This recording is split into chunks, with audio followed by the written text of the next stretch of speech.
വീണ്ടും, അതായത് 2019 ഒരു പ്രാവശ്യം കൊണ്ടുപോയി, പിന്നെയും അങ്ങോട്ട് മങ്ങൽ സംഭവിക്കുകയാണ്. 40 വർഷം വാറണ്ടിയുള്ള സ്വർണ്ണം ഇങ്ങനെ ഇടയ്ക്ക് മങ്ങിക്കൊണ്ടേ ഇരിക്കുകയാണ്.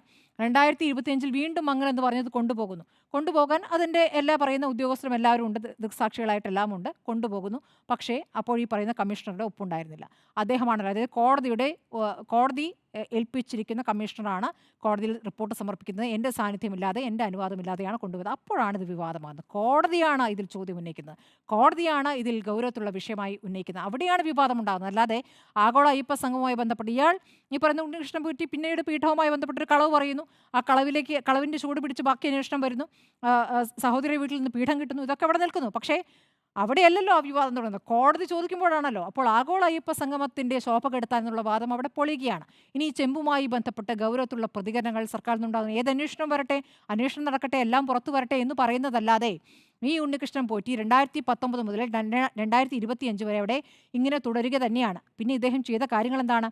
അദ്ദേഹം, ഞാൻ മനസ്സിലാക്കുന്നത്, തന്ത്രി കുടുംബവുമായിട്ടാണ് അദ്ദേഹത്തിന് ബന്ധമുണ്ടായിരുന്നത്. അന്ന് ഈ പറയുന്ന മഹേഷ് കണ്ഠരരാണ് അവിടുത്തെ ചുമതല. അപ്പോൾ തന്ത്രി കുടുംബവുമായി ബന്ധം സ്ഥാപിക്കുന്നു.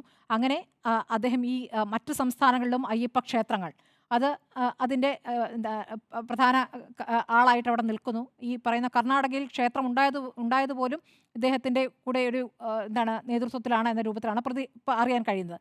ആന്ധ്രയിലൊരു അയ്യപ്പ ക്ഷേത്രം എന്ന് പറയുന്നത് വലിയ ക്ഷേത്രം. അതായത് ഇവിടേക്ക് വരാൻ പറ്റാത്ത അയ്യപ്പ ഭക്തർക്ക്, ആന്ധ്രയിലെ ഭക്തർക്ക് പോകാൻ പാകത്തിൽ ആന്ധ്രയിലെ അയ്യപ്പ ക്ഷേത്രം ഇവിടത്തേക്കാൾ, ശബരിമലയേക്കാൾ വലുതാക്കാനുള്ള ആലോചന പോലും ആര് നടത്തിയിരുന്നു? ഈ ഉണ്ണികൃഷ്ണൻ പോറ്റി നടത്തിയിരുന്നത്രേ.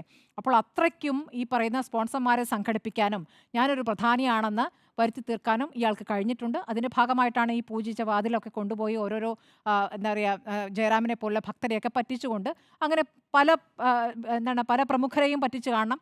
അങ്ങനെ ലക്ഷങ്ങൾ നേടിയെടുത്തിരിക്കാം. അതൊക്കെ അയാൾ സ്വന്തം നേടിയ പണത്തിൻ്റെ കാര്യമാണ്. അതുകൂടാതെ ഇവിടെ നിന്ന് കൊണ്ടുപോയതിൻ്റെ ഉത്തരവാദിത്തം ഉണ്ണികൃഷ്ണൻ പൊറ്റിക്ക് മാത്രമല്ലോ.